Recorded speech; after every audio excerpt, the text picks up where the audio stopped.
Social media के ज़रिए लगातार अफ़वाहें फैला दी जाती है और बहुत सारे चीज़ जो बाहर से आती है पोस्ट उसको शेयर किया जाता है।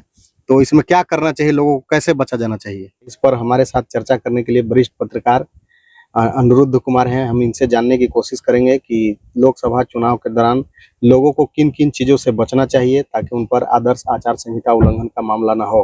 कहाँ कमी रह जाती है जिला प्रशासन की कि वोटिंग परसेंटेज बढ़ नहीं पाती है और लोग घरों से निकलकर मतदान नहीं करते हैं? लोकसभा चुनाव की घोषणा हो चुकी है। बिहार में अब तक सीट बंटवारा नहीं हुआ है। इधर आदर्श आचार संहिता लागू हो गया है। जिले में आदर्श आचार संहिता को लेकर के क्या-क्या निषेधाज्ञा लागू किया गया है, इस पर हमारे साथ चर्चा करने के लिए वरिष्ठ पत्रकार अनिरुद्ध कुमार हैं। हम इनसे जानने की कोशिश करेंगे कि लोकसभा चुनाव के दौरान लोगों को किन-किन चीज़ों से बचना चाहिए ताकि उन पर आदर्श आचार संहिता उल्लंघन का मामला ना हो। तो हम इनसे जानने की कोशिश करेंगे कि लोग क्या करें, राजनीतिक दल के लोग क्या करें, प्रत्याशी क्या करें ताकि उन पर ये मामला दर्ज न हो और क्या-क्या सावधानी बरतें। सबसे पहले शुरुआत सोशल मीडिया से करेंगे क्योंकि आज के ज़माने में सोशल मीडिया इतनी जल्दी वायरल होती है कि लोग कुछ भी मैसेज को फॉरवर्ड कर देते हैं। तो ऐसे में सोशल मीडिया में किन-किन लोगों पर कार्रवाई की जाएगी और क्या-क्या सावधानी बरतनी है, इसको लेकर के हम लोग चर्चा करेंगे। सोशल मीडिया के ज़रिए लगातार अफ़वाहें फैला दी जाती है और बहुत सारे चीज़ जो बाहर से आती है पोस्ट उसको शेयर किया जाता है। तो इसमें क्या करना चाहिए? लोगों को कैसे बचा जाना चाहिए?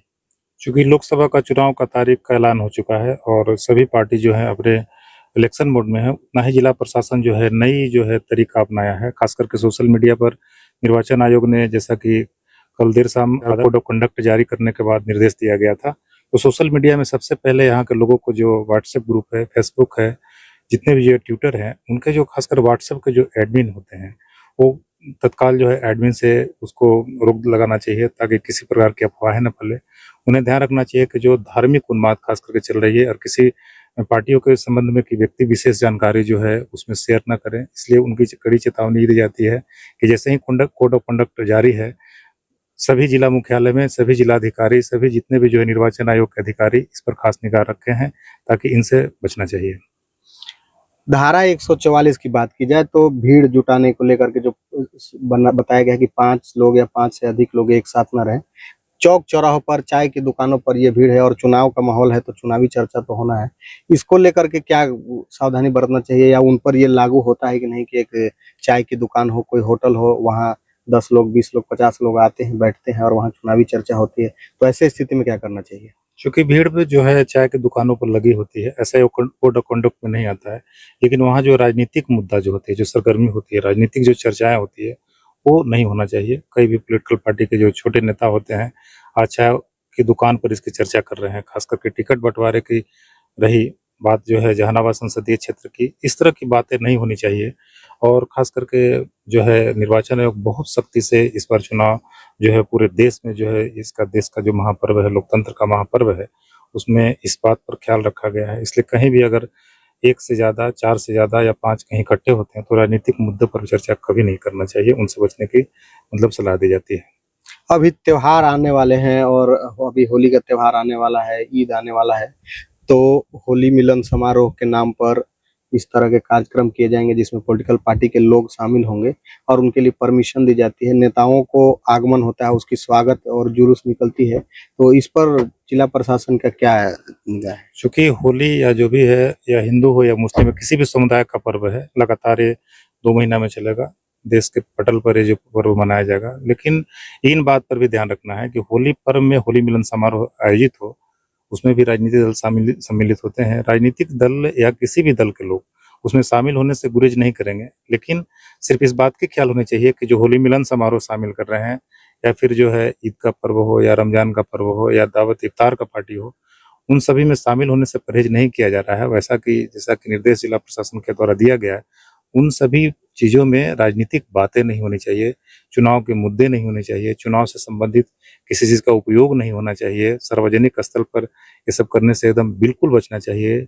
और इस तरह से जो है लोकसभा का चुनाव में इन होली पर्व या फिर जो इफ्तार हाल के दिनों में मुस्लिम समुदाय के लोगों के लिए दिया गया है, इन सब पर पूरी तरह से बचाव करना चाहिए। जिला प्रशासन द्वारा लगातार ये चाह रही है कि वोटिंग परसेंटेज को बढ़ाया जाए। कुछ ऐसे बूथों को चिन्हित किया गया है जहाँ सबसे कम मतदान हुई है और उस वोटिंग परसेंटेज को बढ़ाने के लिए लगातार कोशिश की जा रही है। कहाँ कमी रह जाती है जिला प्रशासन की कि वोटिंग परसेंटेज बढ़ नहीं पाती है और लोग घरों से निकलकर मतदान नहीं करते हैं?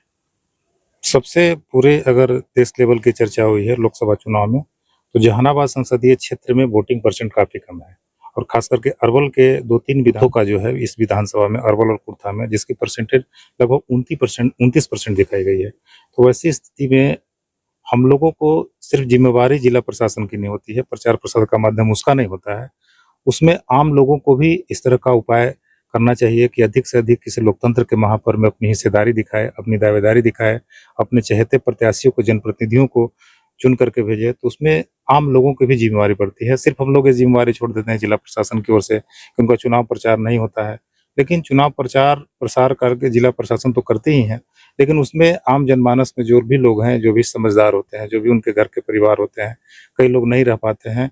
जैसा कि जिलाधिकारी वर्षा सिंह ने कल ही जो है प्रेस वार्ता में लोगों को कहा था कि वैसे लोगों को भी भागीदारी बनाइए जो आपसे दूर चले गए हैं, कहीं प्रदेश में नौकरी करते हैं, प्रदेश में रहते हैं, तो उनको भी वहाँ बुलाया जाए और उनको भी मतदान कराया जाए, ताकि अपनी अच्छी प्रतिनिधि, अच्छी भागीदारी दिखाकर लोकतंत्र के इस महापर्व में नेताओं को चुनाव कर सके। तो इनकी भी जिम्मेवारी हम लोगों को भी पड़ती है, यहाँ के आम जनमानस को भी उसकी वोट प्रतिशत बढ़ाने में उनकी जिम्मेवारी बन जाती है।